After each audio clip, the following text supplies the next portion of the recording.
Shri Srimade Sri Bhaktivedanta Swami Srila Prabhupada Ki Jai. Ananta Koti Vaishnavrinda Ki Jai. Prem se kaho Shri Krishna Chaitanya Prabhu Nityananda Shri Advaita Gadadhara Shri Vasadi Gaura Bhakta Vrinda Ki Jai.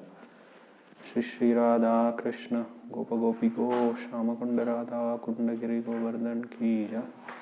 Samveta Bhakta Vrinda Ki Jai. Shri Guru Gauranga Ki Jai. Krishna Preshtaya Bhutale Srimate Bhakti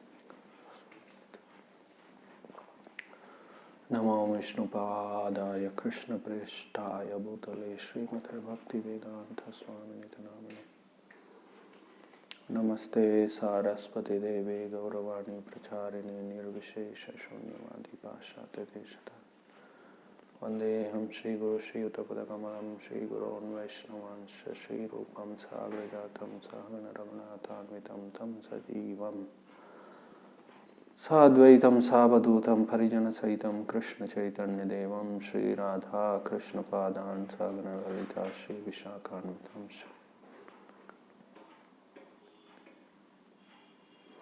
Jai Shri Krishna Chaitanya Prabhu Nityananda Shri Advaita Gadadhara Shri Vasadi Gaura Bhakta Hare Krishna Krishna Krishna Hare Hare Hare Rama Rama Rama Hare Hare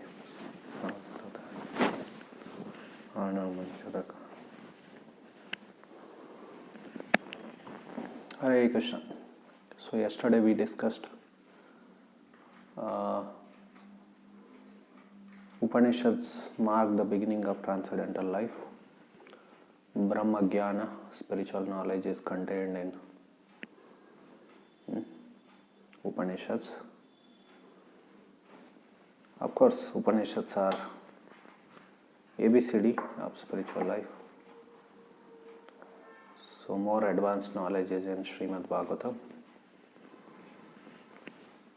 So because Vedanta is summary of Upanishads, and Vedanta also begins with Atato Brahma Jidnyasa. That shows that it is Brahma Jnana, it is spiritual knowledge. And we saw that in 10th chapter of Bhagavad Gita, among the 14 Vidyas, Adhyatma Vidya, Vidyanam, Krishna says, I am spiritual knowledge. So Prabhupada, he says Vedanta Sutra is spiritual knowledge in his purport, Bhagavad Gita as it is purport. So, and we also discussed how Bhagavad Gita is also spiritual book.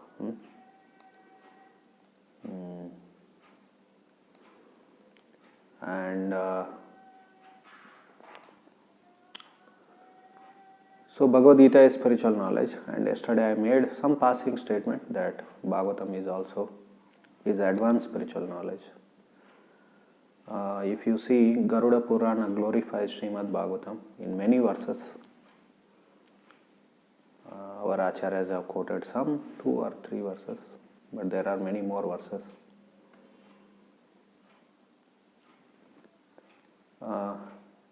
So anyway, there one line comes there, Bhashanam Brahma Sutranam, that this Srimad Bhagavatam is commentary on Brahma Sutra. So Prabhupada used to correlate that with how Vedanta begins with Atato Brahma Jidnyasa, and second sutra is Janmadhyasya Yataha. So first verse is, we should inquire about Brahma, and what is that Brahma? Brahma is source of creation, maintenance and destruction. He is the cause of creation, maintenance and destruction. He is the cause of all causes. And he can be known by Shastra Yonitvat. So similarly, Bhagavatam also begins, Bhagavatam Mangala Charana verse. If you see, Janmadhyasya yatha haritaraschartesh abhidnya swarat stene brahmaradayadikavaye muyyanti yatsure tejo vari mridam yatha vinimayo atra trisargo mrisha dhamna svena nirasta kuhakam satyam param dhimahi. So that Brahma is what is discussed, Brahma Jidnyasa. So here Bhagavatam first verse says, it says Satyam Param Dhimahi, it is supreme, absolute truth. And the next verse says that Vedhyam Vastavam Atra Vastu Siva, substantial truth. Saraswati Thakur used to translate it as. So that absolute truth, supreme absolute truth, supreme personality of Godhead. So these are different, Paramasatya, Parabrahma, or sometimes just Brahma, or sometimes Tattva, Vadanti tat tattva vidas tattvam yajnanam advayam brahmeti paramatmeti bhagavaniti shabdate. Sometimes Bhagavan, Paramatma, Brahma, like that, these words are used. So Bhagavatam also begins with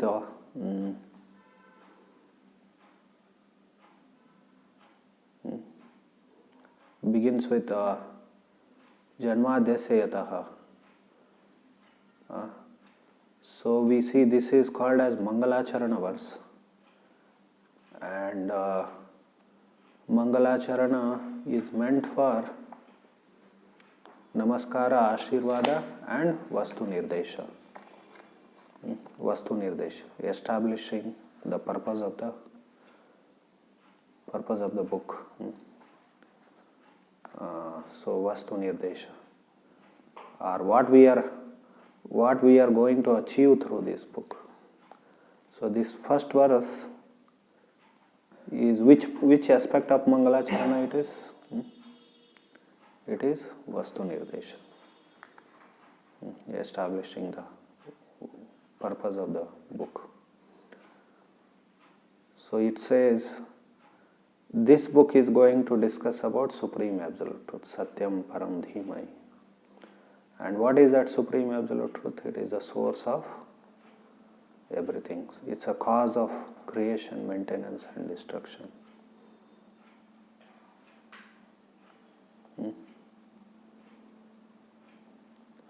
And Itaras Charteshu Abhigya, he knows directly or indirectly everything. He is omniscient.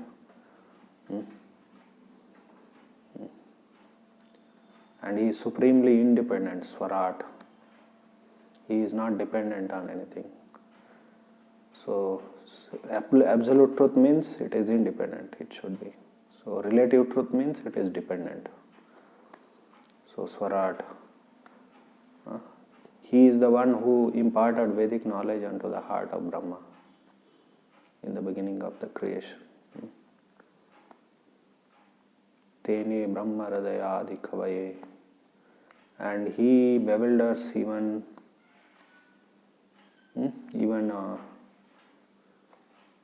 demigods. I think once I took a class in Kannada, Krsna, the bewilder of demigods.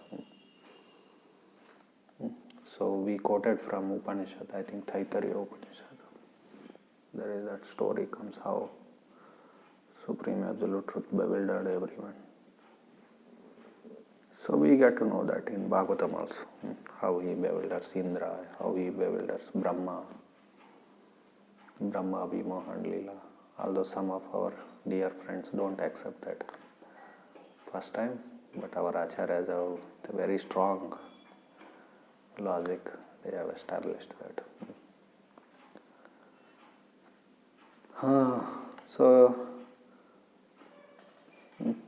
And this verse says, Muyyanti Yatsuraya. Muyyanti Yatsuraya means where that is because if Mangalacharana verse says, Mangala Vakya says that he is bewildering, he bewilders with demigods. So there should be some example of that elaboration should be there in the book, right or not?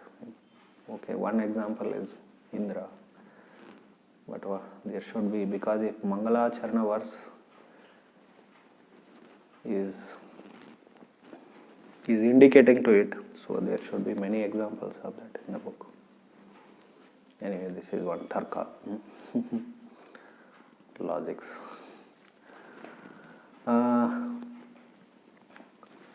Muyanti yatsura yatejo vari mridam yata vinimayo atra tri sargo mrisha dhamna svena nirasta kuhakam satyam param dhimahi.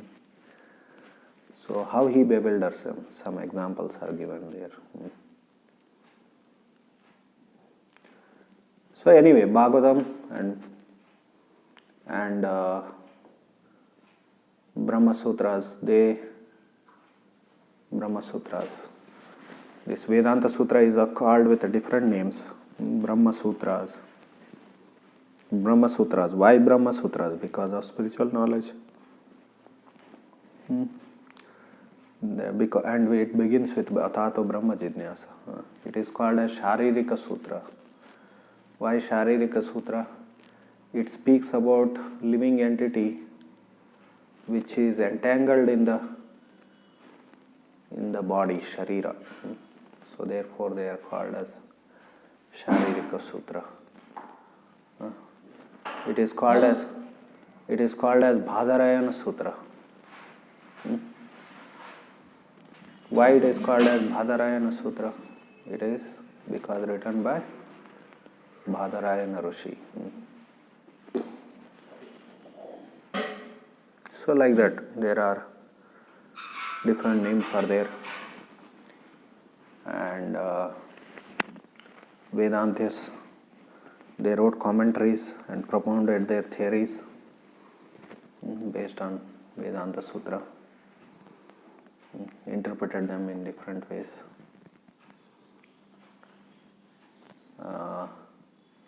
Like yesterday we mentioned that how it is a summary of Upanishads.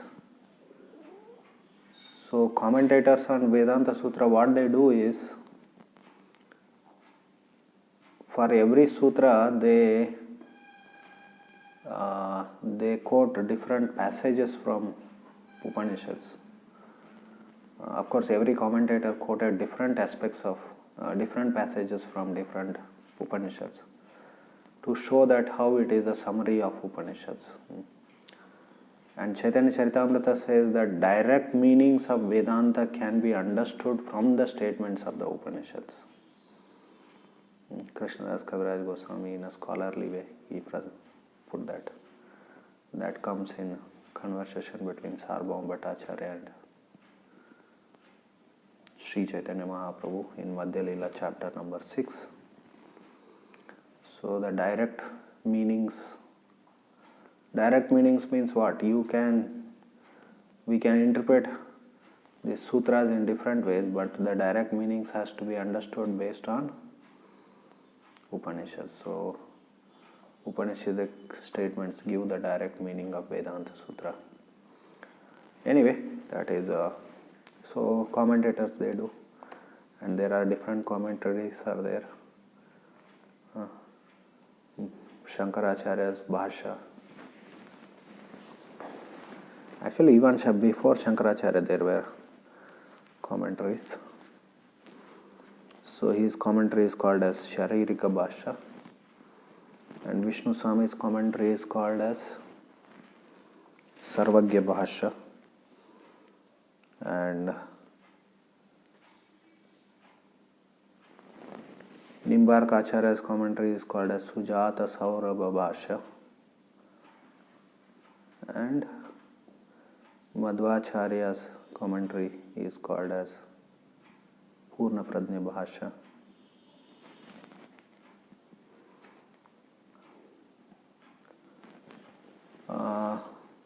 So in Gaudiyas, among Gaudiyas, so we have Govinda Bhashya by Baldev Vidyabhushan. Anyway, Bhagavatam also is Brahma Jnana. It is spiritual knowledge. In fact, Gaudiya Acharya has established that it's not just commentary on Vedanta Sutra. It goes ahead of Vedanta Sutra. Highest spiritual knowledge is contained in Vedanta Sutra. Because if you see in the beginning of Bhagavatam, it's not only that Gaudiya Acharyas, just Bhagavatam itself says that. Vyasa, Veda Vyasa, the author of both Vedanta and Bhagavatam. Oh, that is another point. So our Acharyas, they explained that it is a natural commentary. Srimad Bhagavatam is a natural commentary on Vedanta.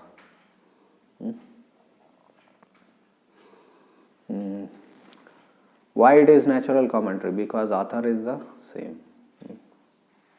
It's the same author. Both Veda Vyasa wrote Vedanta. But one thing is that in the beginning we see the history of compilation of Srimad Bhagavatam is discussed in the first canto of Srimad Bhagavatam.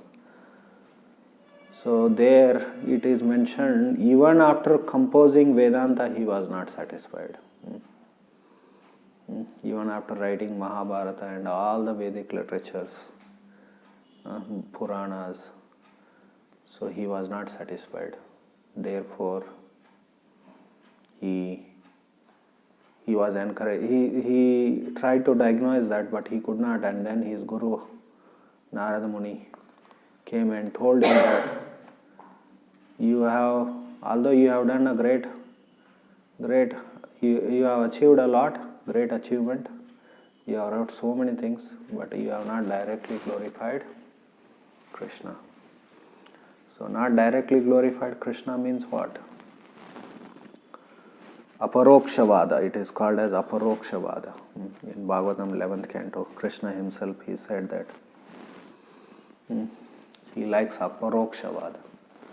Why he likes Aparokshavada? Padma Purana says that Vyamohaya chara charasya. So to bewilder the conditioned souls, moving and non-moving living entity, chara charasya. So most of the Vedic literatures are meant for cheating human beings, living entities, for all conditioned souls. So it is not, in one sense, it's a cheating, meant for cheating. It would be too extrapolation to say like that. But the word itself says that, Vyamohaya, to bewilder. That verse itself says, Padma Purana says. But there is a positive purpose behind that, because not every jiva would be immediately ready to accept the highest truth. Some concession is given for to gradual evolution or elevation. So that is the purpose of writing so many Vedic literatures, because jivas are at different levels and they are under three modes of material nature. So in this way,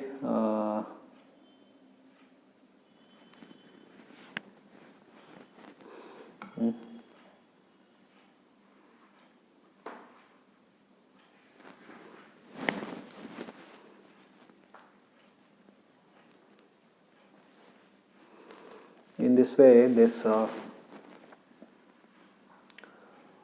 anyway, Bhagavatam is, history is mentioned there. So Bhagavatam is, it is supposed to more advanced than, it's a more advanced study than Vedanta Sutra. And it is mentioned there in the first canto. He wrote this Srimad Bhagavatam in the maturity of his spiritual realization. In the maturity of his spiritual realization. You can see that in the seventh chapter of first canto of Srimad Bhagavatam. So in this way, this is greatest contribution of Vyasa, Veda Vyasa. So Vyasadeva. So this is highest spiritual literature. There is nothing beyond this. So we see in the beginning only, it is mentioned by Sutta Goswami also. Savai pumsa paro dharmo yatho bhaktir adhokshaje ahaitukya pratiyata yayatma suprasidati. Savai pumsa paro dharmo. You see this paro dharma word, that is what is we are discussing, that higher spiritual. So higher spiritual engagement for all the living entities is to engage in unalloyed devotional service to Krishna. Yesterday we met one doctor here, and I just asked about his family. So he said, among Brahmanas there are two groups are there here in Karnataka. That divide is Karnataka or South India, in Tamil Nadu also. Karnataka and Tamil Nadu basically. Of course. Anyway, there are Vaishnava Brahmins and there are Smartas. So I thought both are in ignorance. Why? Because Vaishnava Brahmanas, Vaishnava can be anyone, whether he is a Brahmana, Kshatriya, Vaishya, Shudra, whoever it is. Like yesterday we saw that Aho bata swapachato gariyan yajjivagre. Even if he is born in Swapacha, in the house of Chandalas, dog eaters, he is glorious if he chants the holy name of the Lord. So anyone can be a Vaishnava, but that Vaishnava has become monopoly of some Brahmin class. Of course, their conception of Vishnu Bhakti is different. Their conception of Vishnu Bhakti is karmarpanam, it is. So, but among our Gaudiya Sampradaya, there is actually debate on that point, that because Rupa Goswami in Bhakti Rasamrita Sindhu, he says karmarpanam is not pure devotional service like that. He says. So there is debate on that. Some acharyas have commented that karmarpanam can become a subsidiary anga of pure devotional service. Gauna Bhakti Yoga. So like that. So there is, it will, as our devotees, because now we are trying to establish Varnashrama. So as devotees study more, this debate will come up in the future. It was there in the past among the Gaudiyas. Anyway, so their bhakti. So if Brahmin does karmarpanam to the highest degree, therefore he is the best devotee. So then it has become, Vaishnavism has become a monopoly of Brahmins. And other way, they are also in ignorance, Marthas. They think that we accept all gods. That is another foolishness. And the whole basic thing that because they are born in different families, these families, Smarta and Vaishnava families, they identify with that birth. So that itself is ignorance. Why? Because in the beginning of Bhagavad Gita only, we are not these bodies. Because I am born in Smarta family, I become a Smarta. So that itself is wrong from the beginning. Anyway, spiritual knowledge, Savai Pumsa Paro Dharmo, that is discussed. And it goes up to the Gopi Lila, Srimad Bhagavatam.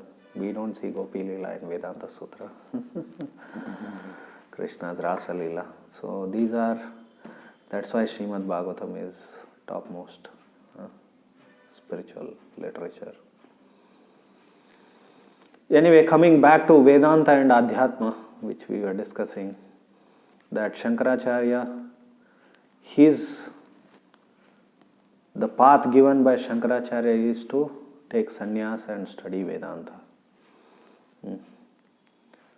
Of course, for general people, he encouraged them to follow Varnashram Dharma according to their Varna and Ashrama do prescribed duties.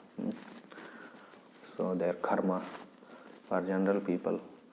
But ultimately his message is that take sannyas and study Vedanta. So Saraswati Thakur and Srila Prabhupada quoted that verse. Statement by Shankaracharya, Vedanta vakyeshu sadaramantaha kopinavanta khalu bhagyavanta. So kopinavanta, who accepts lion cloth, that equates, that word indicates acceptance of sannyas. So the Vedanta vakyeshu sadaramanta, always take pleasure in Vedanta vakya.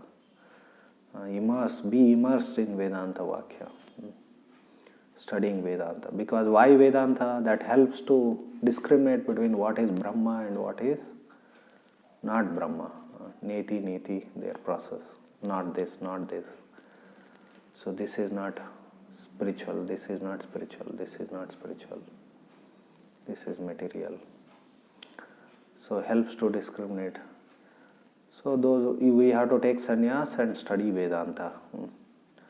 So Vedanta vakyeshu sadaramantaha kopinavanta khalu bhagyavanta. He is the most fortunate person in Kali Yuga. Sometimes in English it is paraphrased. This statement is.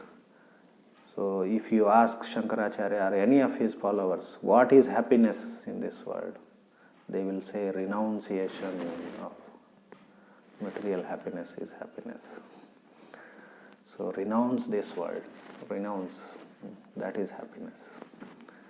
Renunciation is happiness, like that. So they don't have clue. So Prabhupada in Bhagavad Gita, where definition of sannyasi is given, that is what it is, nitya sannyasi. What is that verse? Anashrita karma palam karyam karma karotiya sa sannyasi cha yogi. No, I'm mixing two verses, 6th chapter and 5th chapter. So anyway, the point was that geyasa nitya sannyasi yona dveshti nakangshati nirdvando hi mahabhavo sukam bandhas pramuchate. Not that one. Next, after 6 verse, sannyaasastu mahabhavo dukkam aptuma yogat. Yoga yukta munir brahma nachire nadi gacchati. In this verse, Prabhupada, he makes distinction. How Vaishnava sannyasis study Srimad Bhagavatam. And Mayavadi sannyasis, they study Vedanta. That Vedanta means, it's not that Vedanta is monopoly of Mayavadis. Our Vaishnava Acharyas also have written, everyone, like I quoted so many commentaries on. I didn't quote even our, who is that? Vallabhacharya wrote commentary, Subhodhini Bhasha it is called as. And particularly Vallabhacharya, it's basically he took inspiration from Sri Chaitanya Mahaprabhu. Generally, I mentioned that commentators on Vedanta, they quoted passages from, correlated Vedanta with different passages from Upanishads. But Vallabhacharya, he quoted Bhagavatam. He showed how Bhagavatam is Vedanta. So that is one speciality of Vallabha's commentary on Vedanta Sutra. It is called Subhodhini. Some of our Gaudiyas have attempted to do that. Correlate between how they have showed how Bhagavatam is a commentary on Vedanta. Some of our ISKCON devotees have also done work on that. I think it never got published. Suvatra Swami was doing the work on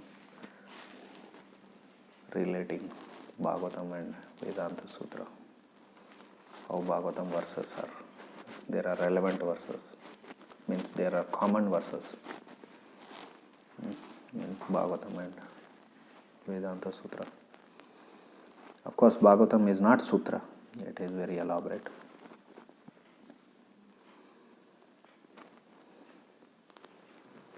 We can say it is a Karika Bhasha. Karika Bhasha means versified commentary. Sometimes they wrote, Baldev Vidyabhushan, he wrote Govinda Bhasha. He has also written another Bhasha. It is called as Brahma Sutra Karika Bhasha. It's a versified commentary. Means they write commentary. Means writing, commentaries are written in Gadya form, in passages. I mean to say what Gadya, how prose. Then sometimes they wrote Karika Bhashas. Karika Bhasha means they wrote in verses. So Baldev Vidyabhushan he has 3 commentaries, I think, on Bhagavatam, on Vedanta Sutra. One is Govinda Bhasha. I think there is an Anu Bhasha, which is Anu Bhasha, or what is that, Lagu Bhasha. I don't know whether he himself wrote. We have to ask Demin Martins. He himself wrote or his follower Vedanta Vagisha and Nanda Mishra. Vedanta Vagisha must have written. So we have these bhashas.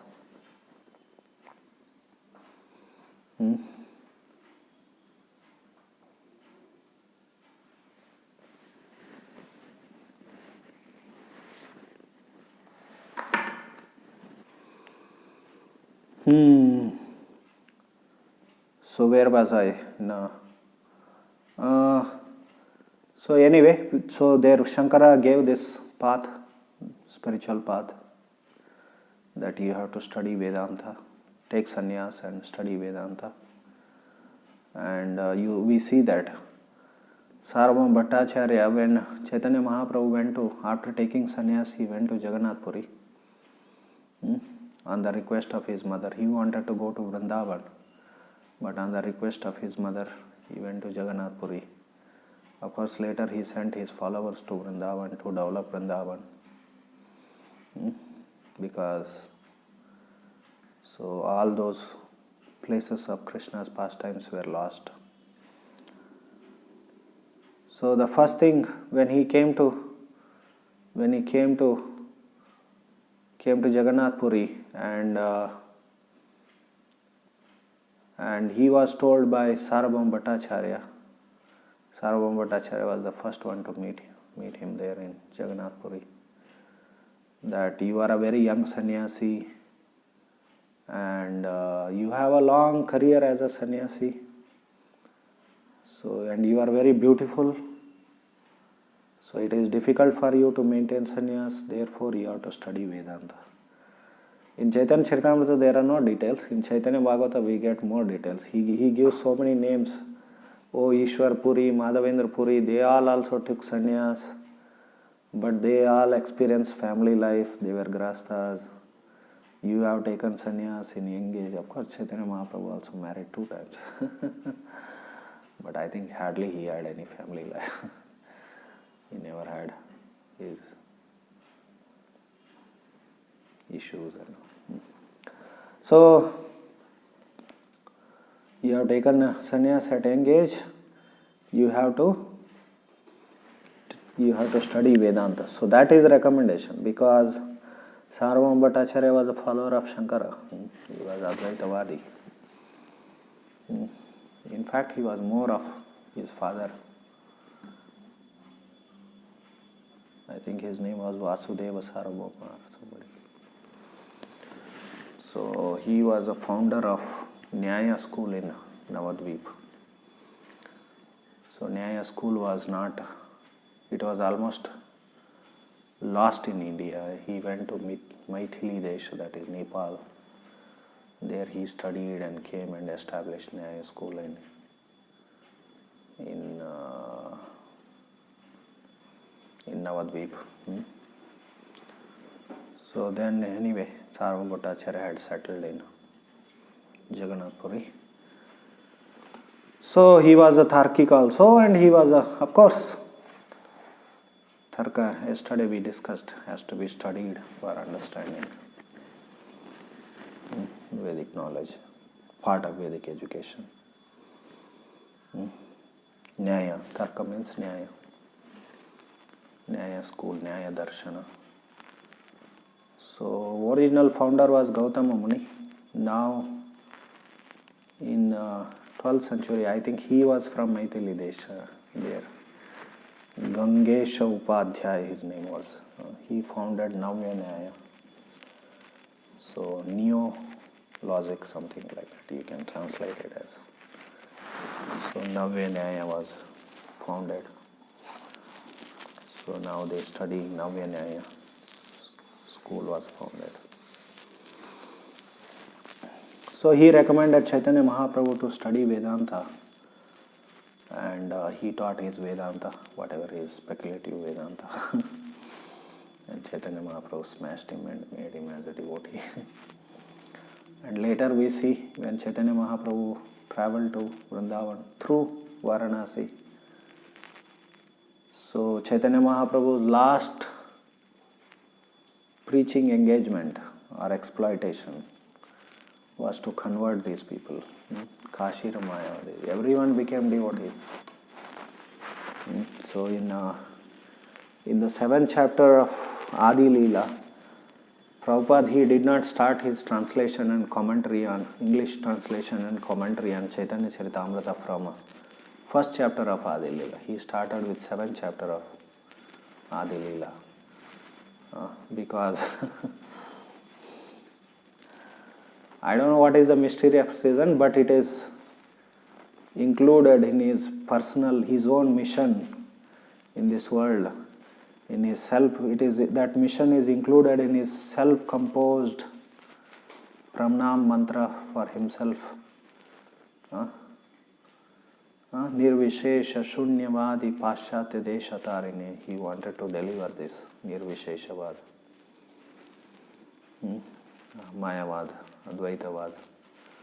So he translated and he published that as a separate book, Lord Chaitanya and 5 features.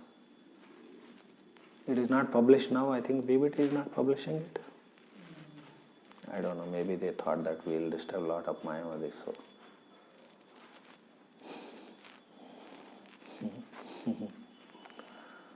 Maybe donations will stop coming. I don't know. I should not speak on that. So, Prabhupada wanted that book to be published as a separate book, Lord Chaitanya and 5 features. Lord Chaitanya and 5 features, why? Because that chapter discusses this verse Panchatattva-atmakam. It is a commentary of Krishnadas Kaviraj Goswami, Bengali commentary, versified commentary on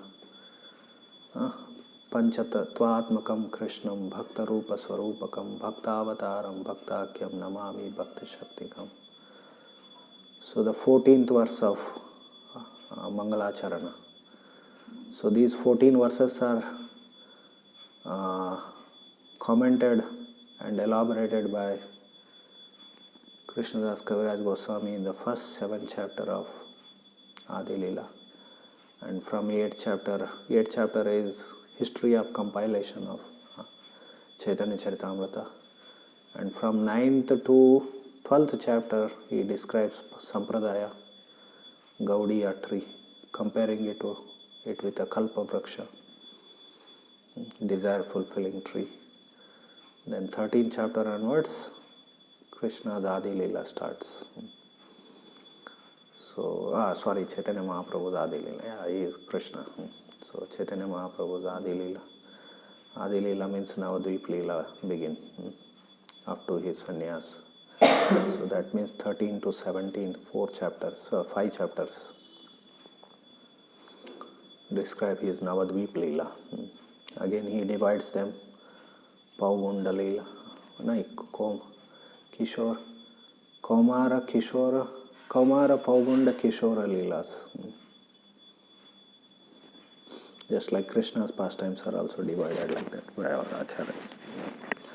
Anyway, so Kashi Mayavadis, Chaitanya Mahaprabhu's last preaching exploitation.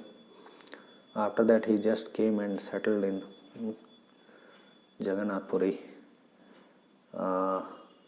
So that 7th chapter discusses that everyone was caught in the net of Sri Chaitanya Mahaprabhu's mercy, but some of these over-intelligent, they are actually foolish but over-intelligent, Mayavadis, Tarkiks, so-called intellectuals, they ran away. Therefore Mahaprabhu took sannyas, and then he went to Varanasi, and there complained. He just, Chaitanya Mahaprabhu did it in a tricky way. He didn't bother to associate with him. By that he also taught that Vaishnava sannyasis should not associate with Mayavadis. So he did not associate with Mayavadis. Nowadays it has become trend to go and take photos with them, Mayavadis. So he didn't associate with them, and Prabhupada, he writes that sannyasi, Vaishnava sannyasi should not associate with. Because later it comes again in Antya Leela, that even if one is pure Mahabhagavata, can fall down by associating with Mayavadi. They are asatsanga. They are not fit to be associated. Unfit for devotees to associate with. And that is why he did it in the end actually. After preaching and converting everyone throughout India, they were the last one to be. But he is Supreme Personality of Godhead. So converting Mayavadis, defeating is not our first priority. It is, although they create a lot of disturbance.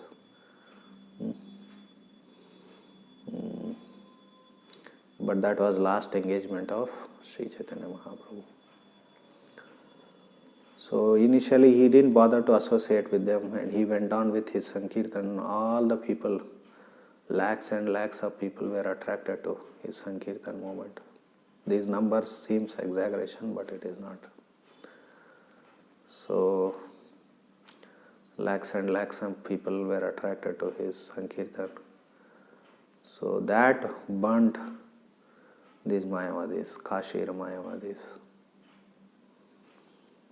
Then they complained. And their complaint, what was the complaint? He is being a sannyasi, instead of studying Vedanta. That is the complaint of Mayavadis. Instead of studying Vedanta, what is he doing? Like sentimentalists, he is singing and dancing, they say. The technical term is used there. So for higher classes, and especially for sannyasis, singing and dancing is not, music, singing and dancing is not acceptable. It is meant for lower classes. So like that he said. What is that? Some bhakti, that word is there. Turyatmika.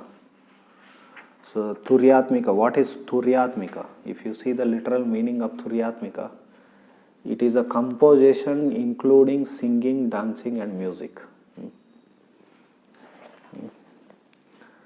So that is not acceptable for sannyasis. Sannyasis should never engage in that.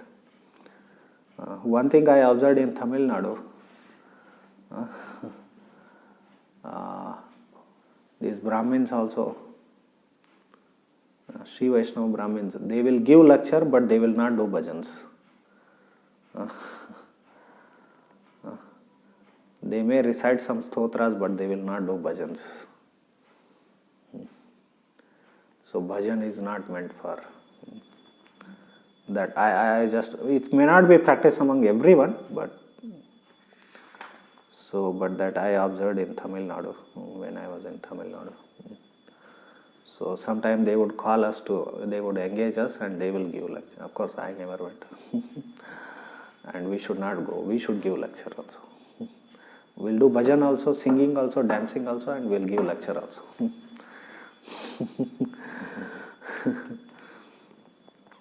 So Prabhupada said that don't think that this singing and dancing will not give you result. And Bhagavatam, today we are going to discuss that.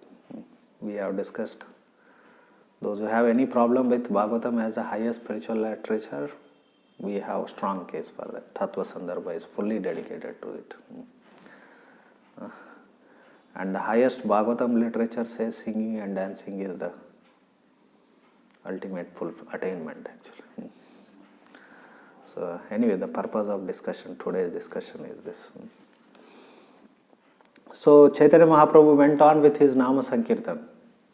He's singing and dancing, and they complained, you are, what is this? You are doing this Thuryat.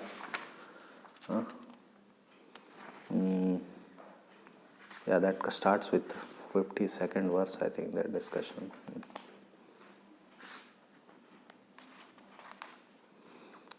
So he went on with that, and they went on criticizing, complaining, grumbling,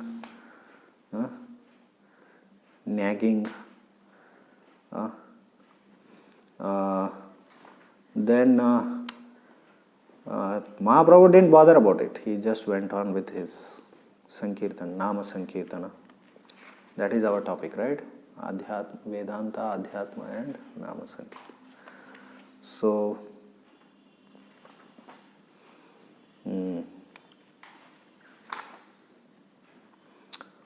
But his followers were getting disturbed.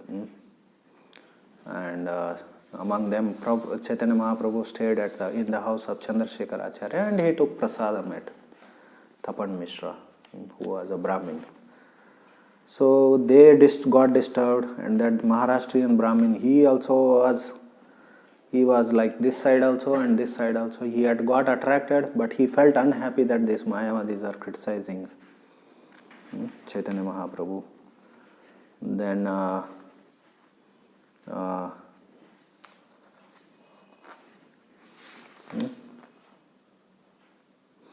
so then Chaitanya Mahaprabhu, by seeing them, actually they should have gone. Whatever Tapan Mishra, Chandrasekhar, they should have gone and debated with Mayavadis. I think Grahasthas debate with Grahasthas, I think. Sannyasi can debate with, and then debate can be done both, because Sannyasi is also debate with Grahasthas. Generally it is Sannyasis and Grahasthas, but there can be debate, because there are some Karma Mimamsakas who hate Sannyasis, and they claim themselves to be the real Vedic followers, and they don't take sannyas, they are Grahasthas only, because they have to enjoy the bhoga, they have to do the bhoga of that results from Vedic rituals, which they get material results. So, coming to the point that they could have gone and debated with Mayavadis, but they were not competent. So therefore Mahaprabhu, okay, and particularly this Maharashtrian Brahmin. So in Chaitanya Bhagavad there are some details there. So he was very much affected. By seeing that his followers are getting affected, he went to debate with them. And there also, he went and sat in a dirty place. Then Prakashananda, the head of those sannyasis, sometime Prakashananda and Prabodhananda Saraswati, both are Saraswatis, Saraswati Sampradaya, they took sannyas. So there are no details how Prabodhananda Saraswati took sannyas.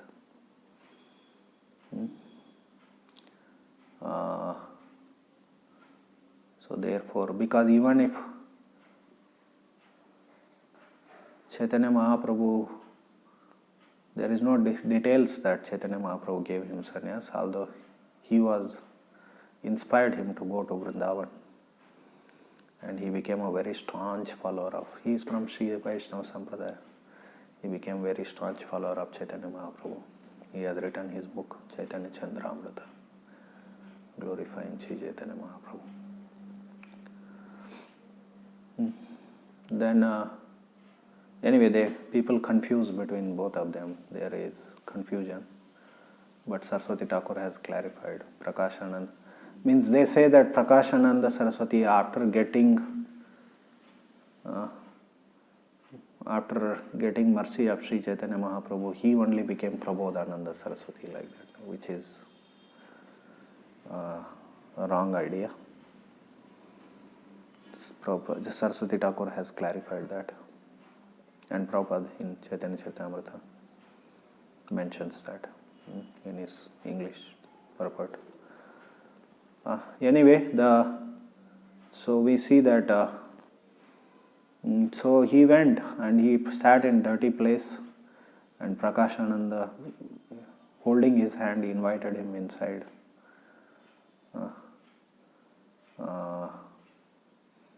And then they said that, oh, you are a sannyasi, you have taken sannyas from Keshav Bharati Maharaj, you are a sannyasi in Mayavadi Sampradaya. Then instead of studying Vedanta, why you are singing and dancing like a sentimentalist, like that, they complained. Then Mahaprabhu, in a sarcastic way, he said that my Guru has said that I am not fit for studying Vedanta. Indirectly he said that you people are not fit for studying Vedanta. You are all fools. That is a sarcasm, it is.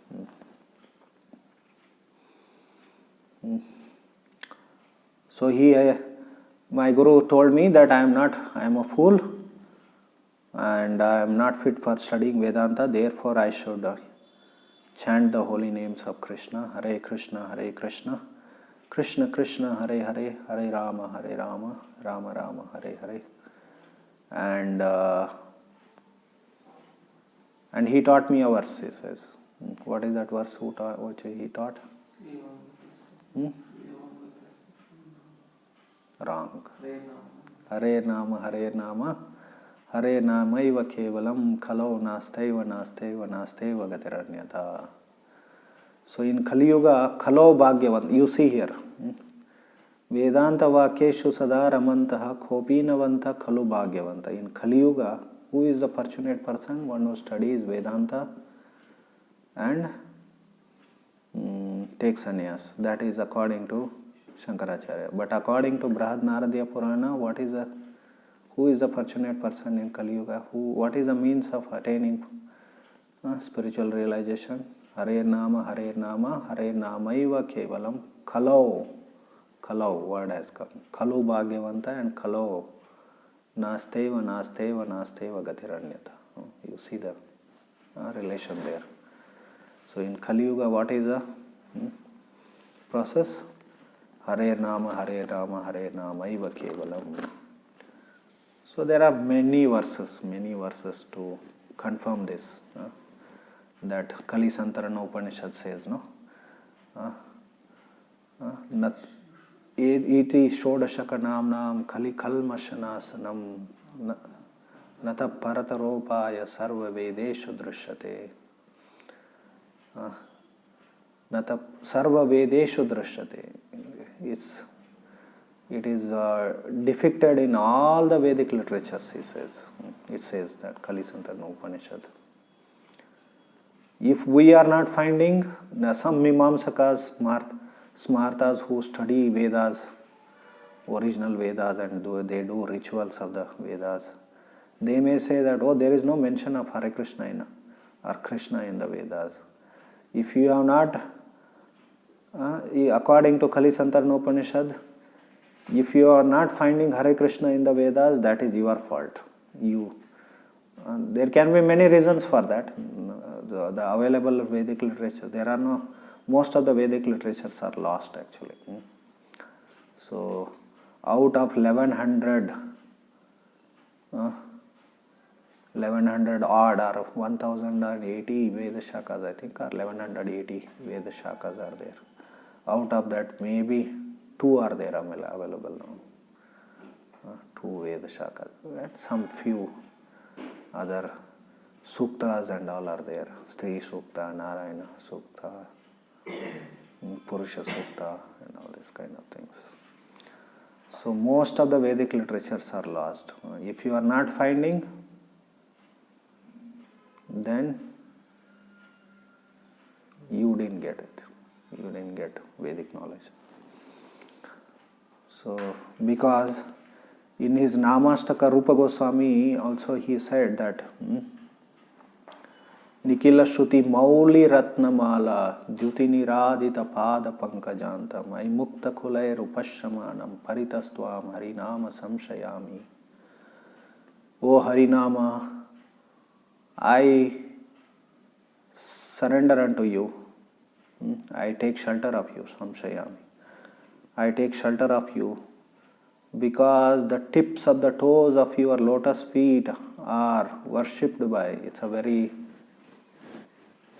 poetical, means there are a lot of comparisons.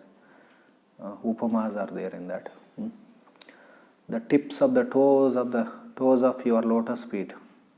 That means he is praying to holy names, Krishna's names. How come holy names got the toes of tips, legs and toes and lotus feet? How they got? Holy name is not different from Krishna. We call as Nama Prabhu. Abhinnatvam Nama Namina, Nama Tattva, we will discuss that.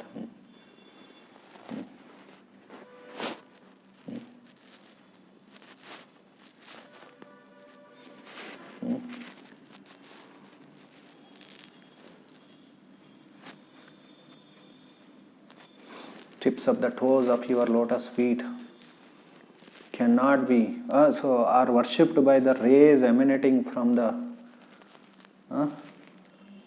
sun of Upanishads. He says Nikila Shruti, he uses the word Shruti. So those sun rays of Upanishads are are worshipping the toes of Lord, just like we offer arati to the Lord with ghee lamp.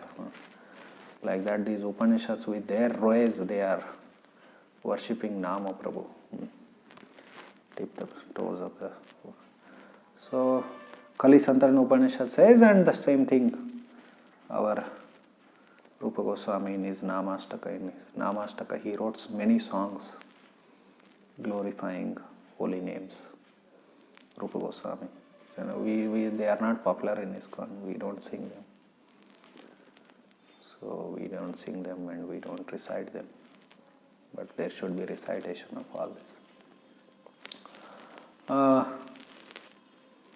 So tips of the toes of their lotus feet. Sarva Vedeshu Drishyate.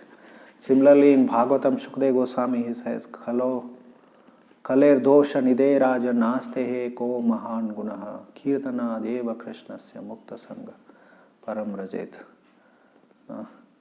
So you see these verses have one common thing. Kali kalmasha nashana. When you kalmasha is cleansed off, then you become liberated, right? And Rupa Goswami also said that Ai mukta kulai rupashamanam. O one who is worshipped by Mukta Kulas, the family of liberated souls, like Narada, Shukadeva, they are worshipping, they are glorifying the holy name. And Shukadeva Goswami said that Mukta Sangha Param Rajet. So one will become liberated, and especially in Kali Yuga, he said, Kaler Dosha Nidhi Rajan. It's a Dosha Nidhi, it is. Of course, Mayavadis also chant holy names actually, but they are chanting and their bhakti is like Bhakti Vinod Thakur. He said that it is like shooting arrows up by enemies to Krishna. Krishna's enemies like Jarasandha, Shishupala, and all. They shoot arrows on Krishna. So their bhakti is like that. It is because one side they want the benefit of. They are Nama Paradis, they are Aparadis to Krishna. So Krishna Dveshis, Vishnu Dveshis they are.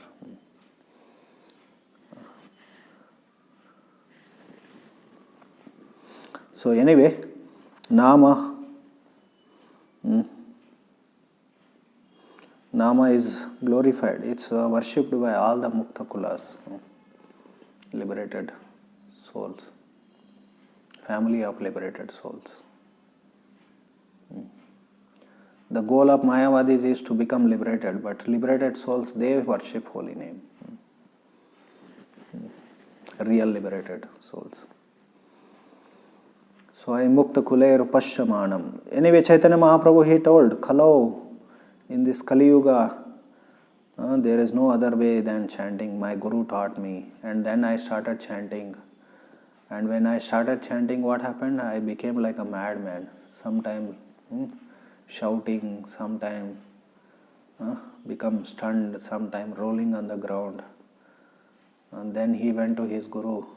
O Gosai, Kiba Nama Dila. What kind of name you gave? It is making me Nama Japite Japite Hoila Pagala. I became mad, he says. Then his Guru, he told him that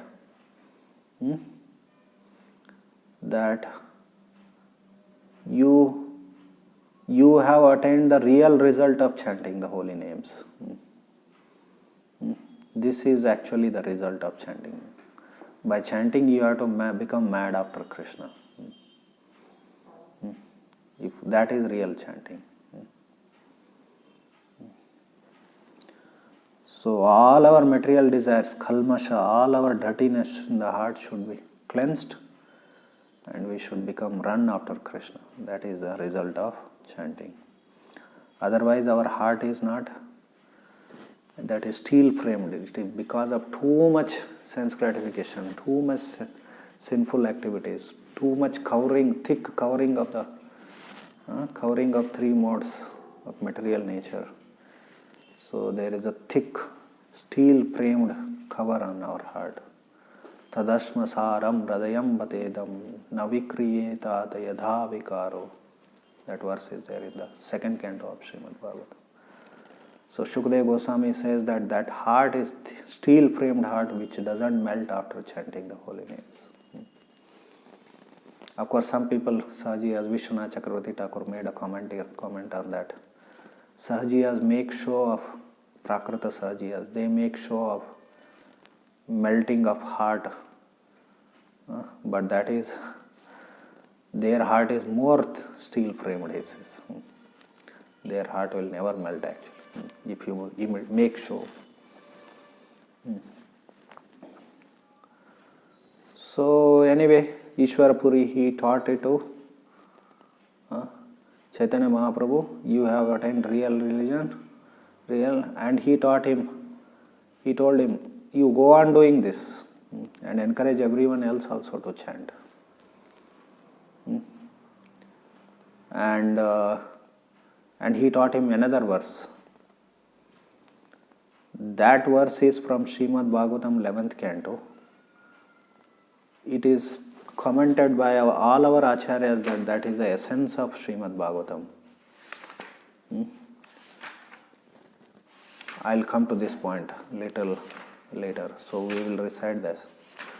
Evam vratasva priya nama kirtya jata anurago druta chitta uchche hasatyato roditi rauti gayat unmadavan nrityati loka bhahya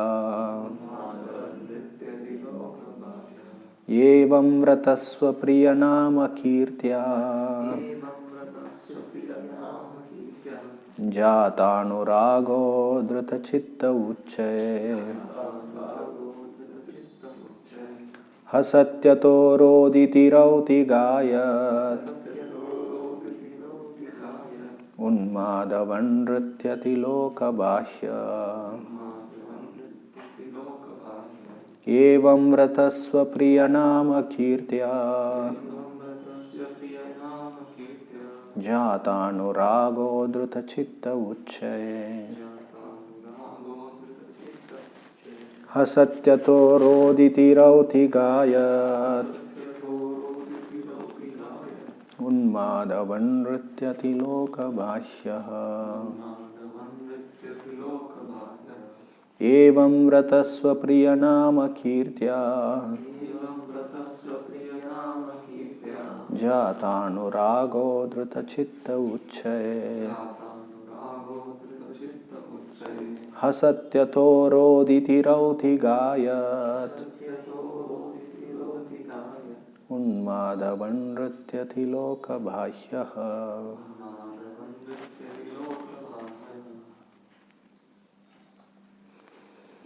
When a person is actually advanced and take pleasure in chanting the holy name of the Lord, who is very dear to him, he is agitated and loudly chants the holy name.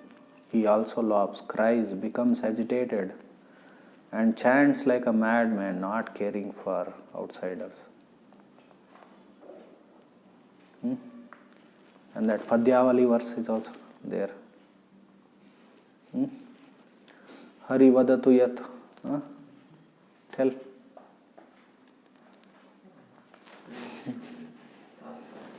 Hari vadatu yatha tatava nanumukharo yam nirvicharayama hari rasamadira madati mattha bhuvi viluthama nathamo nirvishamaha. That verse also. Hari vadatu. So Hari Parivadatu yatha va. So that verse is also there. It's a paraphrasing of the same Evam Vratasva Pariswanama Kirti. So Hari Rasa Madati Matta Bhubi Viluthama Nathamo Nirvishamaha. We don't care for Madati, in madness of Hari Rasa. So let's sing, dance and roll on the street. Without caring. Here, loka bahya, without caring for all this mundane, materialistic people. Loka, generally loka word is used for conditioned souls. So we put this criticism of Mayava, critical Mayavadis.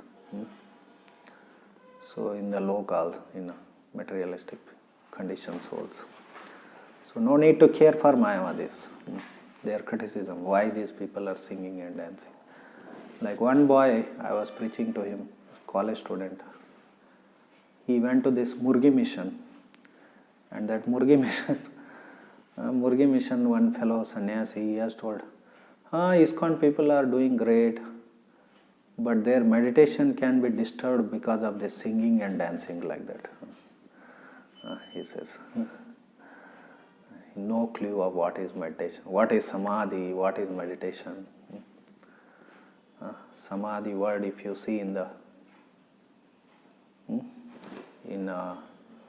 Amarakosha dictionary, right? So in Amarakosha dictionary, what it is told, samadhi?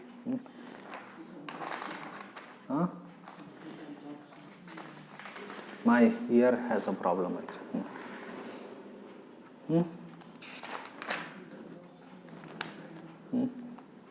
Oh, it is not Amarakosha, it is Nirukta. Samyagadiyate ismin atma tattvam yathatmyam. Where it is quoted? Which verse?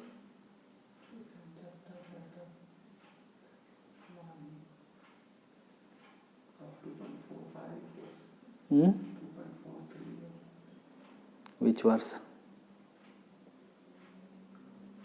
3.44. What is the verse? Bhogaishwarya prasaktanam thayapa chetasam vyavasayatmika buddhi samadho na vidyate. You see there, word samadho. Samadhi word has come in the... Samadhi is what? Ikaranta napumsakalinga, I think it is. That's why it becomes samadho. Anyway, samadhi,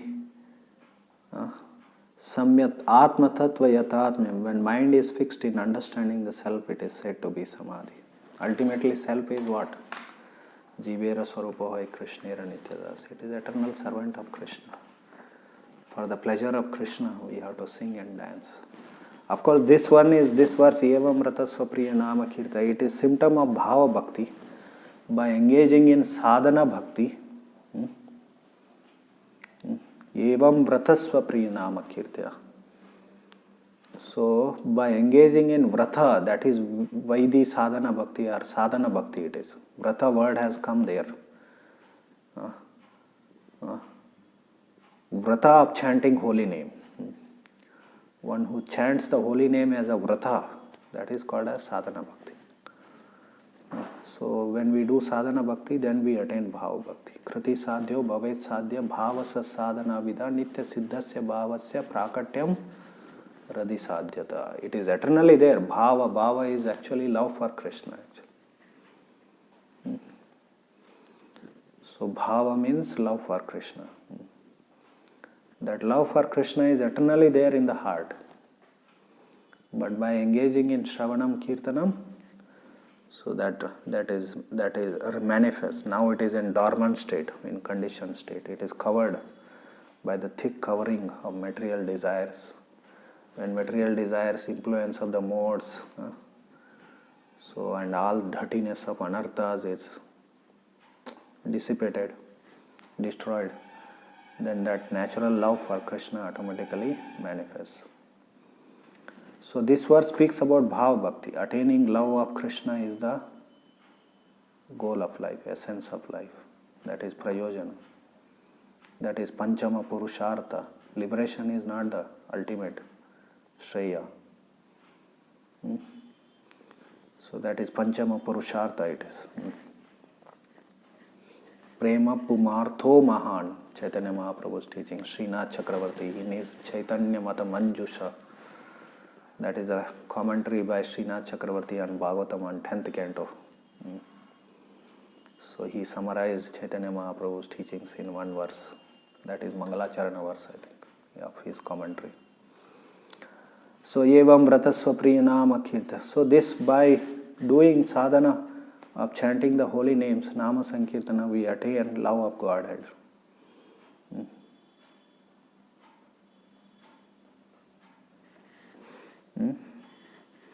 Unmadavan Nrityati Lokabahya, we attain love of Godhead. So our Acharyas, they said this is essence of Srimad Bhagavatam. You do sadhana bhakti and attain bhava bhakti. You chant the holy names and attain love of Godhead. This is essence of Srimad Bhagavatam. Now this statement, essence of Srimad Bhagavatam, this verse as essence of Srimad Bhagavatam has a great significance. Why? Because Bhagavatam is commentary on Vedanta. Vedanta is spiritual knowledge. And Bhagavatam is commentary on Vedanta. In fact, we discussed that Srimad Bhagavatam is even superior to Vedanta.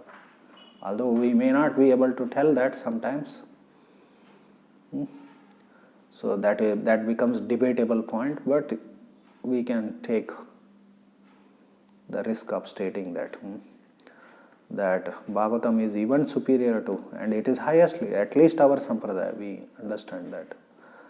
So Bhagavatam is the highest Vedic literature.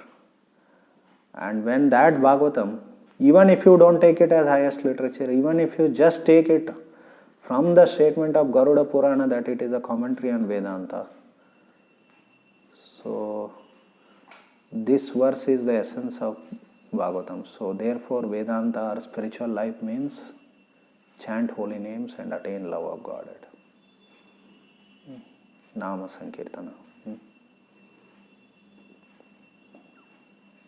So in this way Chaitanya Mahaprabhu, he told these Mayavatis that my Guru taught me. Another verse, Evam Vratasva Priya Nama Kirtya Jata Nurago Drita Chitta Uchchai Hasatyato Roditi Rauti Gayat Unmadavan Nrityati Lokabhaya.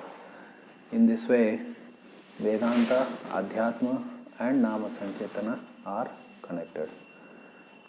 Or in other words, Nama Sankirtana is essence of Vedanta and spiritual life. Or that is the only way of spiritual life in this age of Kali Yuga. Hare Krishna, Krishna Krishna, Hare Hare, Hare Rama, Rama Rama, Hare Hare. I told that these first two lectures, Dharma and Nama Sankirtana and Vedanta and Nama Sankirtana, they are based on Bhagavad Gita. I told all these topics which I am going to discuss, they are based on Bhagavad Gita as it is purports. So these two lectures are based on 2.46. I will read the purport before I end this class. Yavan artha udapane sarvata samplutodake tavan sarveshu vedeshu brahmanasya vijanataha. Now, this verse you see. Here, last few verses, Krishna is speaking about, means in this section he speaks about Vedic knowledge, Vedas, a lot. In fact, transcending Vedas. And basically he is refuting Karma Mimamsaka philosophies. Now Karma Mimamsakas, they are defeated by these Mayavadis, Advaitavadis. Like we see that one of the major things Shankaracharya did was that to defeat these Mimamsakas. They were engaged in ritualistic activities. So there is a famous debate between Shankaracharya and Mandan Mishra. Mandan Mishra was Mimamsaka. So now, like this 42nd verse, 43rd verse, 44th verse. Actual goal of Krishna's purpose was to defeat this regulated, sophisticated sense gratification. Now there is sense gratification. Jivas, conditioned souls in the material world, they are always engaged in sense gratification. So they do sense gratification, often conditioned souls in a sinful way, in an unlawful way, outside the boundary of dharma, outside the boundary of Vedas. Like I said, Veda means dharma. Dharmic principles come from Vedas. So in adharmic way they do sense enjoyment. But there are jivas, conditioned souls, who do sense gratification within dharma, on the basis of dharma. So therefore Bhagavatam what is said, kamasya nendriya pritir yavo jiveta labho jiveta yavata jivasya tattva jidnyasa nasche yat karma bhi nartho yascheha karma bhi. The goal of karma is not sense gratification. It should be jivasya tattva jidnyasa. It is to attain liberation. Then before that, dharmasya hya apavargasya nartho yascheha karma. There also karma becomes. So dharma is meant for apavarga, attaining liberation from material bondage. So goal of dharma is spiritual life. But these jivas who are karma mimamsakas, karma kandis, in the name of Vedas and dharma and karma, they are engaged in sense gratification. So Krishna defeats that. But then there are other classes who defeat mimamsakas and their goal is to attain liberation, impersonal liberation, like Advaitavadis. So for them also this verse is relevant. Yavan artha udapane sarvata samplutodake tavan sarveshu vedeshu brahmanasya vijanataha. Krishna said that, you don't engage in sense gratification in the name of Vedas. Traigunya Vishaya Vedo Nistraigunyo Vavarjuna. You situate yourself on transcendental platform, on spiritual path. You engage yourself in this Buddhi yoga, spiritual path.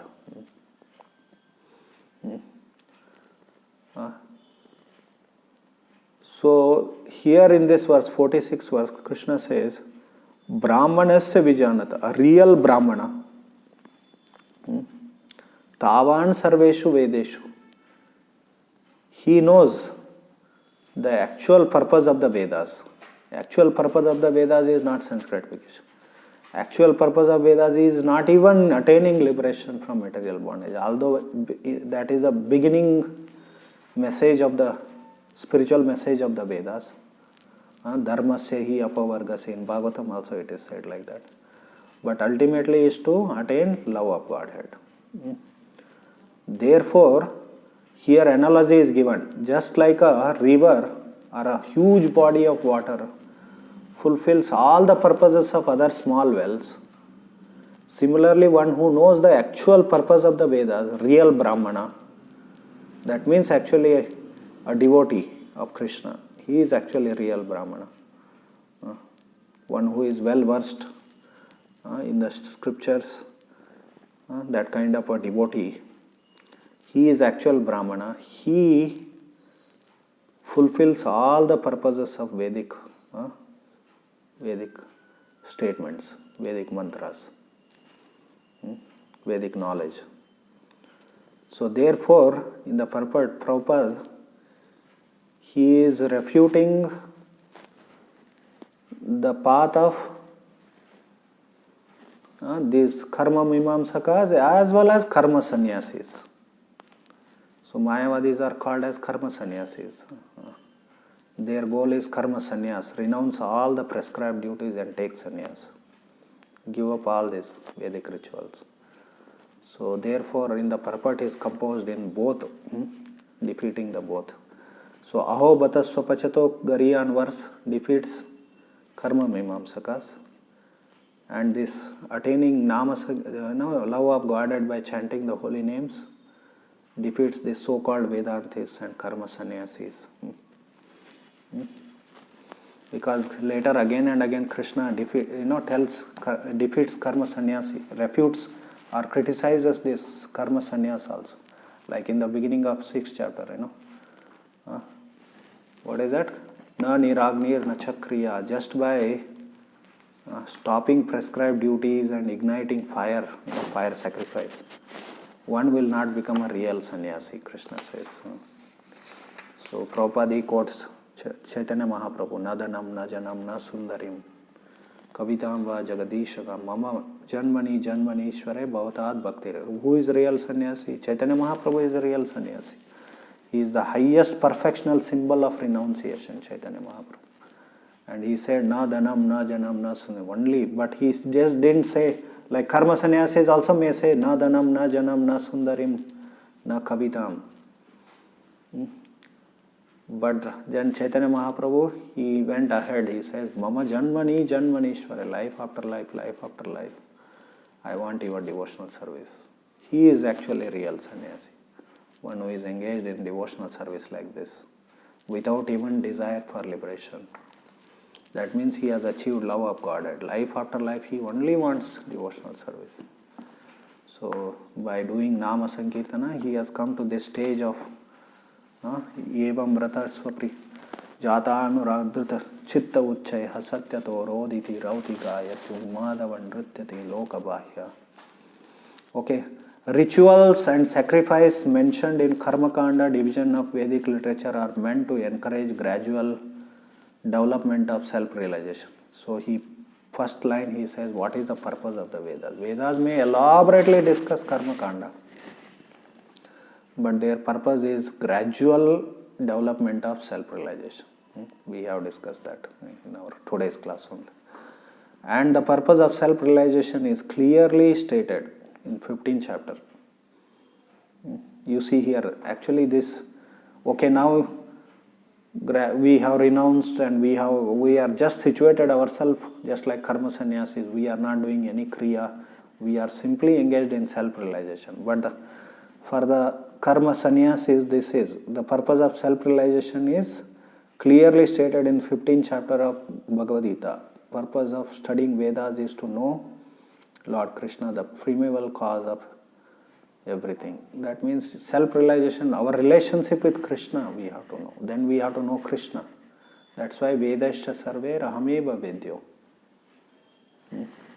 So this is for karma sannyasis, those who are Mayavadis and Advaitavadis. The relationship of the living entities with Krishna is mentioned in the 15th chapter Bhagavad Gita 15.7. Mamaivamsho jiva loke jiva bhuta sanatana. The living entities are part and parcels of Krishna. Therefore, revival of Krishna consciousness by the individual living entity is the highest perfectional stage of Vedic knowledge. This is confirmed in the Srimad Bhagavatam. So, aho bata, Prabhupada quotes. But this again goes to Karmavadis. O my Lord, aho batasva pachato gariyan yajjivagre vartate namatubhyam tepus tapas te juhu sasnurarya brahmanu charam narma grananti ete. O my Lord, a person who is chanting your holy name, although born of a low family like that of a Chandala, dog eater, is situated on the highest platform of self-realization. Such a person must have performed all kinds of penances and sacrifices according to Vedic rituals, and studied the Vedic literatures many, many times after taking his bath in all the holy places of pilgrimage. Such a person is considered to be the best of the Aryan family. So they are busy performing so many Vedic activities, Vedic sacrifices, studying Vedas, going to holy places, dipping in the water, so many things they are doing. But one who chants, he has already achieved all these things. So one must be intelligent enough to understand the purpose of the Vedas without being attached to the rituals only. Must not desire to be elevated to the heavenly kingdoms for better quality of sense gratification. This is karmavadis, right? Karmakandis. This is meant for them. It is not possible for common man in this age to follow the rules and regulations of the Vedic rituals, nor is it possible to study all of the Vedanta and Upanishads thoroughly. So this is again for karma sannyasis, Mayavadis, Vedantists. It requires much time, energy, knowledge and resources to execute the purpose of the Vedas. This is hardly possible in this age. The best purpose of Vedic rituals is served, however, by chanting the holy name of the Lord, as recommended by Lord Chaitanya, the deliverer of all fallen souls. And generally what they do is, now trend is what Shankaracharya wrote Vedanta and this Prasthanatraya, what they call 10 Upanishads and Bhagavad Gita. And their parampara, they are busy arguing with one another. Just study that much only. No one studies all and takes the essence actually.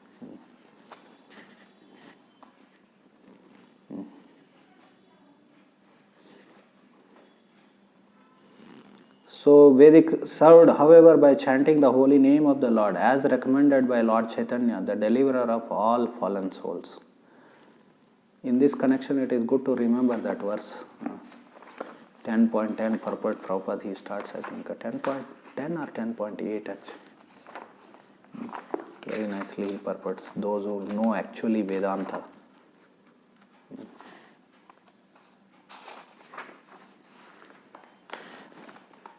So 10.8, Aham Sarvasya Prabhu, because there he says, one who knows me that I am the cause. You see, this is another thing.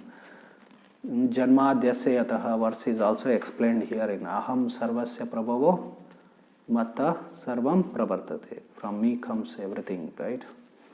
Iti Matva Bhajante Mam Buddhabhav. Therefore, Prabhupada, he starts, the purport.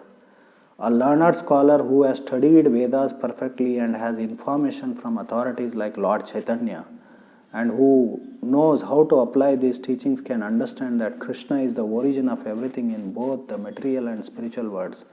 And because he knows this perfectly, he becomes firmly fixed in devotional service to the Lord. He can never be deviated by any amount of nonsensical commentaries or by fools.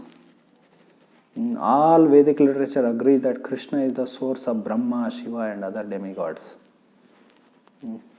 Then he quotes Atharva Veda, Gopal Tapani Upanishad.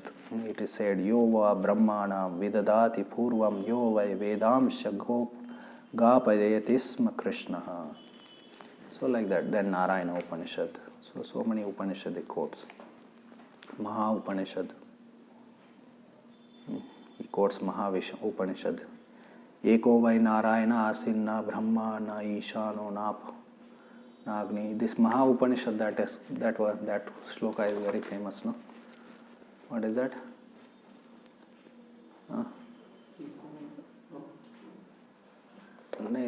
This one.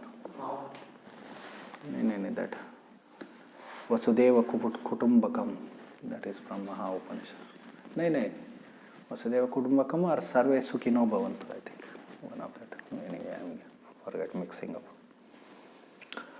Okay, so coming back to 2.46 purport. The best purpose of the Vedic literature, Vedic culture is served, however, by chanting of the holy names of the Lord as recommended by Lord Chaitanya, the deliverer of all fallen souls. When Lord Chaitanya was asked by great Vedic scholar Prakashananda Saraswati why he, the Lord, was chanting the holy name of the Lord like a sentimentalist, instead of studying Vedanta philosophy, the Lord replied. So this is for Mayavadis. So both in this purport, Karmavadis and Karma Sannyasis are both condemned here, are criticized, refuted, defeated. You can use whatever. Why he, the Lord, was chanting the holy name of the Lord like sentimentalist instead of studying Vedanta philosophy, and the Lord replied that his spiritual master had found him to be a great fool, and thus asked him to chant the holy name of Lord Krishna. He did so and became ecstatic like a madman. In this age of Kali, most of the population is foolish and not adequately educated to understand Vedanta philosophy. The best purpose of Vedanta philosophy is served by inoffensively chanting the holy name of the Lord. Vedanta is the last word in Vedic wisdom, and the author and knower of Vedanta philosophy is Lord Krishna. The highest Vedantist is great soul who takes pleasure in chanting the holy name of the Lord. That is the ultimate purpose of all Vedic mysticism. Hare Krishna. Nama Sankirtanam ki jai.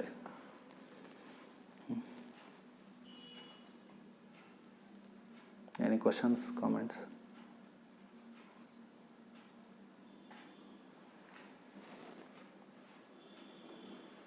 These karma because they do self gratification under the laws of dharma. So can it be called regulated sense gratification? Yes. Regulated sense gratification, but ultimately they are bhogis only. Sophisticated sense gratification.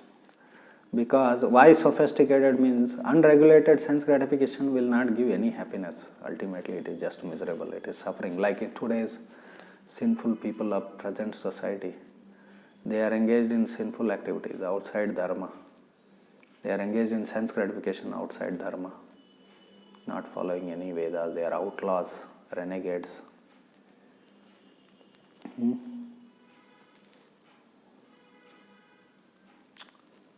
So they are suffering, that's all. Whatever they consider as happiness is just suffering. It is in ignorance, they don't realize that. But these Vedic Karmavadis, they knew. Because actual happiness, material happiness, whatever is there, whatever literal, Krishna says this world is miserable only. But whatever material happiness which you can achieve in this world is possible within dharmic society. And these fellows, they knew this. And they think that Veda is meant for that only. So they think, and they think that this material world is eternal, so they have to go on enjoying, doing these rituals, and going, enjoying.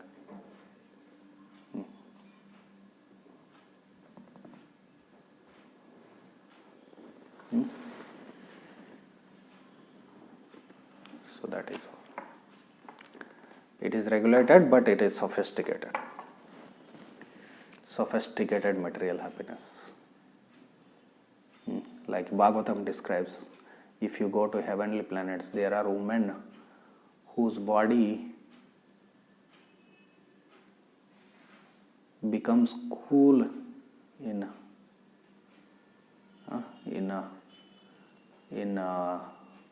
hot season, and their body becomes warm in winter season, in cold season. It is so nice to embrace them, right? So who will not be attracted to such things by reading Vedas? And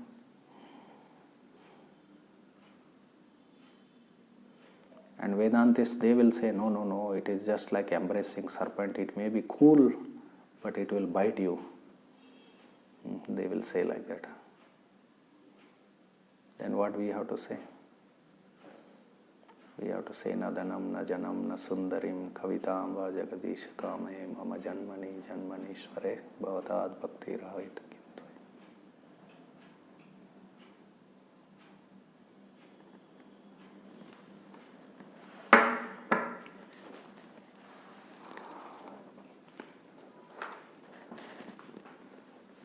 We may not desire to be embraced by Krishna, it is too high for us. But at least we can become dust of Krishna's lotus feet or his devotees. Prabhupada in 19th, in that verse, Anityam Asukam Lokam, 9.33 it is actually.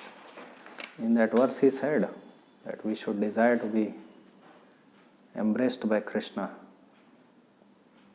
What is that verse?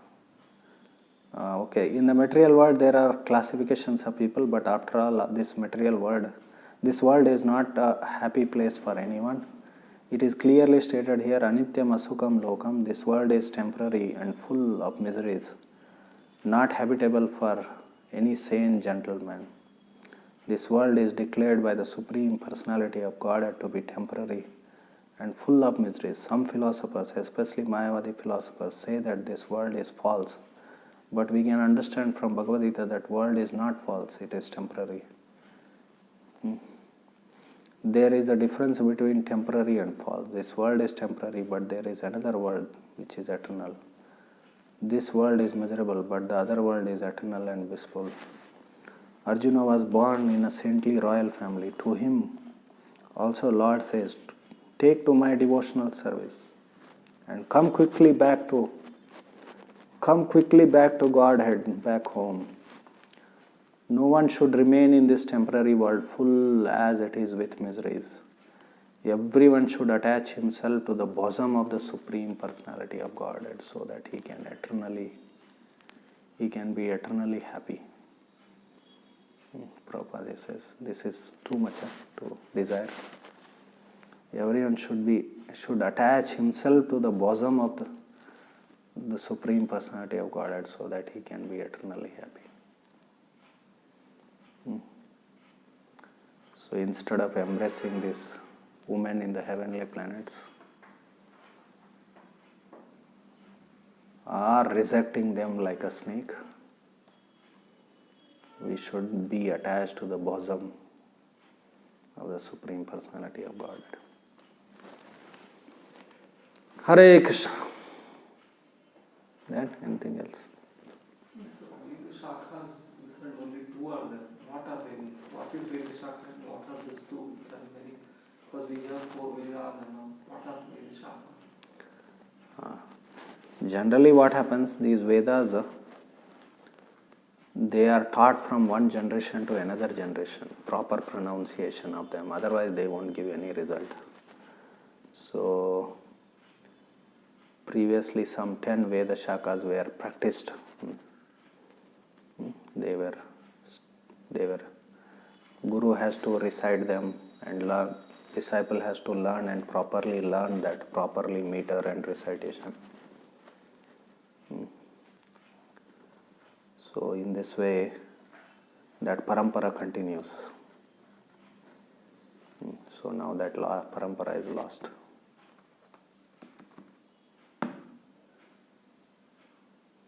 What are these Veda Shakhas? We hear of 4 Vedas. In each Vedas there are many shakhas are there. In Rig Veda, I think that is highest, some 1,000 something shakhas must be. I don't know the exact number. What are Veda shakhas? So when Vedas were compiled, what Veda Vyasa did was, they were all mixed up everything. So then he properly separated them, segregated them and put them in different Vedas. And within these Vedas again there are shakhas are there.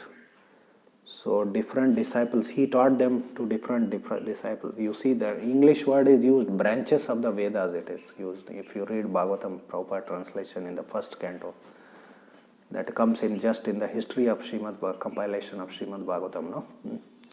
So first he wrote 4 Vedas and then he taught it to his disciples like Jaimini and others. So which of the Vedas, who taught it to whose disciples, their branches went on.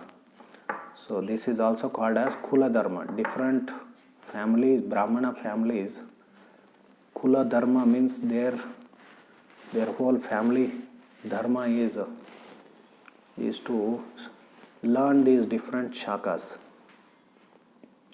So Vedavyasa, he divided them into different shakas.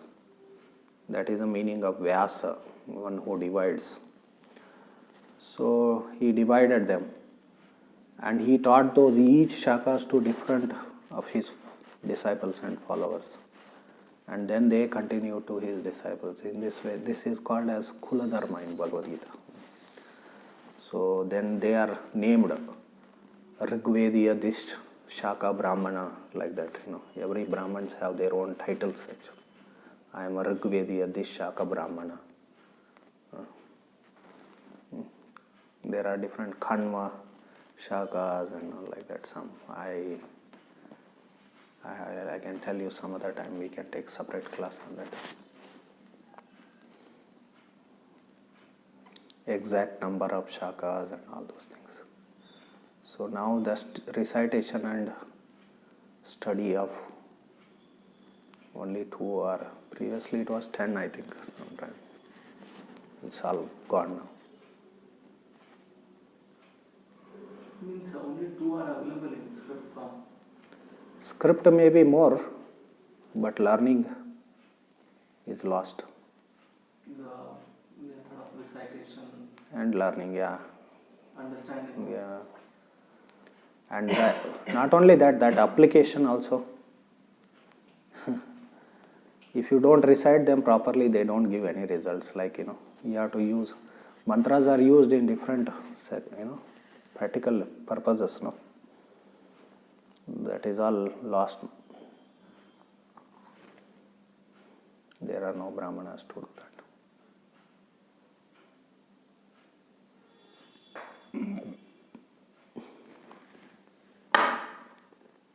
Anything else? This point had come up when we were discussing different readings of Vedas, something like that. I think. Which one? This Shaka, different Shaka, I think. So, but all these shakas, they are dealing with different portions of the Rig Veda or whichever Veda it is a shaka of. We are not different readings of the same. No. They are branches. Prabhupada use them as, translated as branches. Shaka, branch, like tree, Vedic tree.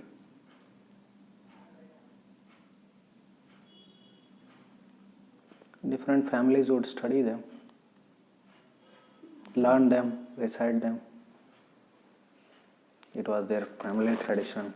Everyone, generation after generation, they will learn it. No, I think these 2 shakas must be controlled and analyzed. Studied. Yeah.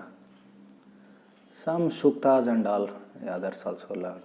Purusha Sukta, Narayana Sukta, Sri Sukta. Sri Vaishnavas, they recite Sri Sukta. Yeah, something is there.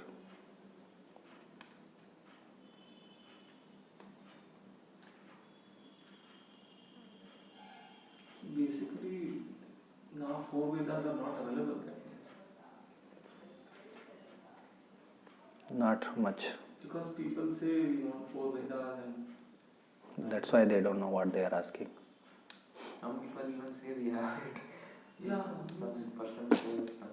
Then we used to think that there are 4 Vedas. But even that also is not all Vedic knowledge.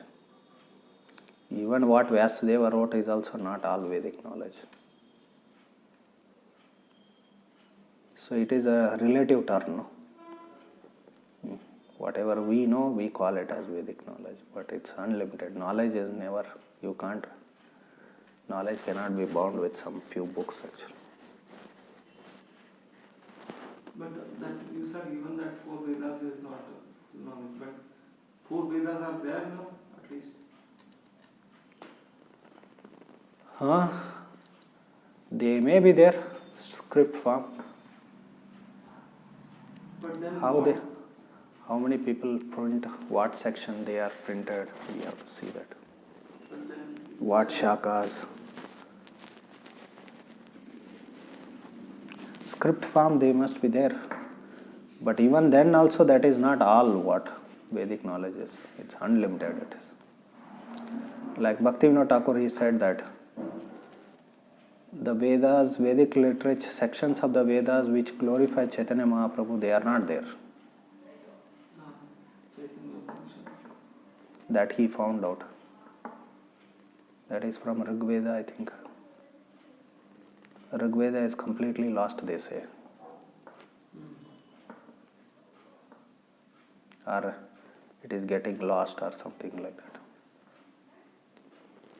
It has lot of, Rig Veda has lot of magics. You can do a lot of magics. Mystic powers. Like these and thousands of shakhas, they are portions of each Veda. Each Veda, Rig Veda has so many shakhas, Yajur has so many shakhas. But these shakhas are not available now. Only two are there. But then how they can say that the four Vedas are there? They must be there in script form, but it is learning is not there. So all the shakhas. Yeah. That script form also we don't know where. You have to go and search in all manuscripts.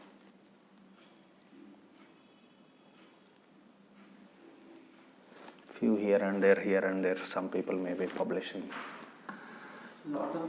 Few branches. A lot of Britishers also have translated. Means in that way also now in That modern is- times we have them like that. Because That is what he got it translated, our Max Muller, Rig Veda, which is actually biggest. But you can't, just by books you can't learn Veda. It has to be learned in tradition. It has to be learned in tradition.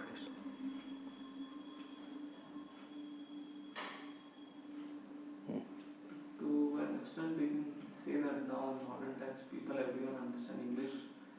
Sanskrit is not there. So these people have studied Sanskrit, these Britishers and all. They have done something to preserve, destroy. Sometimes they are appreciated for that actually. But their purpose to translate was to destroy also. No? That's why, because of that only people got influenced by this colonialization. So colonial mindset, colonial influence. So because of that only people lost faith in the Vedas and they stopped studying them, learning them. But at least we can also appreciate like that. What? Because they have translated, those books are there now, whatever they have translated. So the translations may not be correct, but the original Vedas are. We don't know, we have to see what he has done. I have not seen Max Muller's translation of Rig Veda, whether there is one Sanskrit in that or just you are thinking because you see Prabhupada original, he always gives original word-to-word meanings, translation and commentary. We don't know what it is. Just like they made anglicized. Anglican Christian Church was born. Anglican Christian Church was a rebel against the traditional Christianity in the sense that traditional Christians, they said that we should not translate Bible from Hebrew to English, but Anglican Christian Church, they translated and made an English Bible. They are only Protestants, they are called as Protestants. Because they thought that this hegemony of the Christian leaders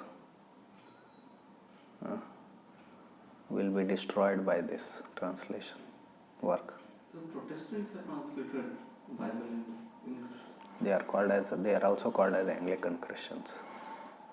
But the Catholics read the Bible, but they are against the Protestants. They also must be having some. Now we don't know what is the situation. I don't know what is the now. But they were against it. Hebrew, from Hebrew to English translation. It in Vedic culture also it is there. They say, many Brahmanas used to say, we should not translate them to in English. Now it has become it's that rigidity is not there now. I am seeing Like I met this Sri Vaishnava Brahmin, I asked him, how come you people are translating now to English Vedanta Sutra and Kannada? He says, anyway, even if they read books also, ultimately we have to learn from the persons. He said that. But traditionally it was not acceptable to translate. But of course in Sri Vaishnavas, that's why, that is one of the reasons, no, divide between Sri Vaishnavas. There is Tamil appreciating Tamil Prabandhas. They are in Tamil.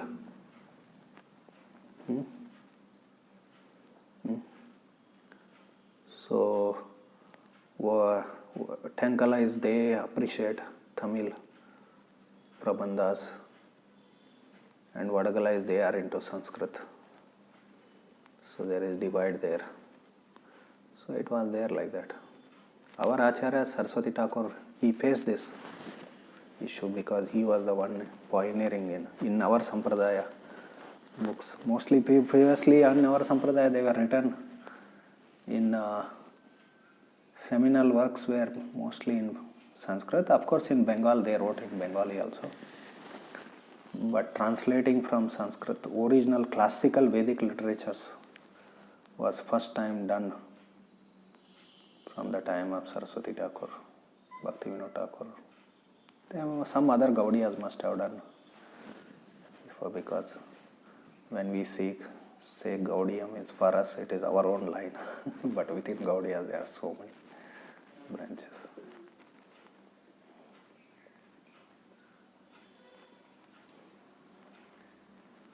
So they faced it, Saraswati Thakur especially. Then he said, we want to engage all languages in Krishna service. Now new book has come now, Rajiv Malhotra and our Satyanarayan Baba, they have written Sanskrit non-translatables. They are against translating everything in. You can do translation, but you have to fill with that. Non-translatable words has to be kept as it is. Then you can't do anything actually. You can't do much translation. Their aim is to Sanskritize English. The purpose is mainly basically to protect Sanskrit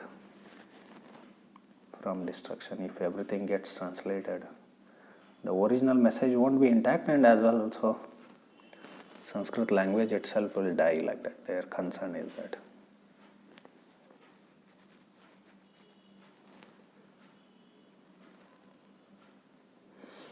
But that may be okay, but major issue is not establishing dharma actually.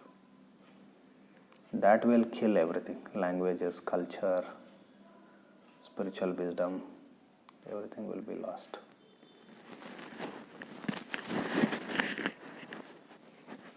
Dharma. Why? Because dharma, economy is connected. Vedic economy is connected with dharma. So now because of this global economics, industrial economy, which is demonic, it destroys all the cultures actually. Everyone will be destroyed. Previously it was fight between Christians, Hindus, Christians, Muslims, Muslims, Hindus. Now it is not fight.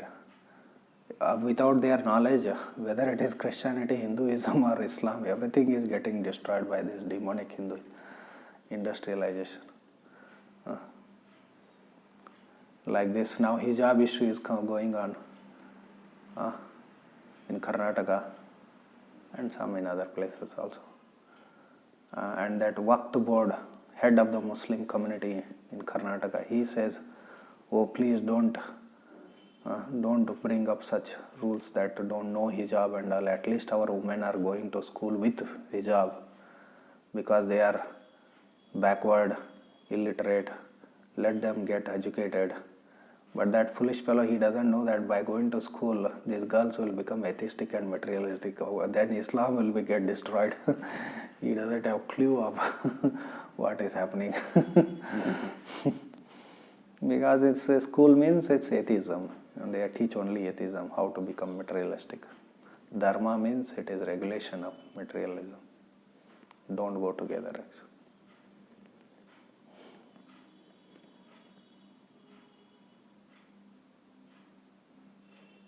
So most of these religious leaders, they don't have any clue of what is happening.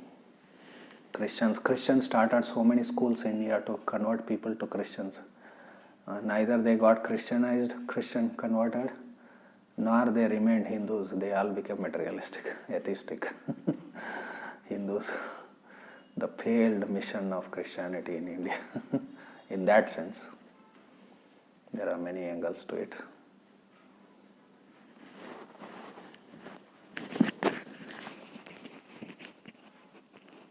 Hare Krishna.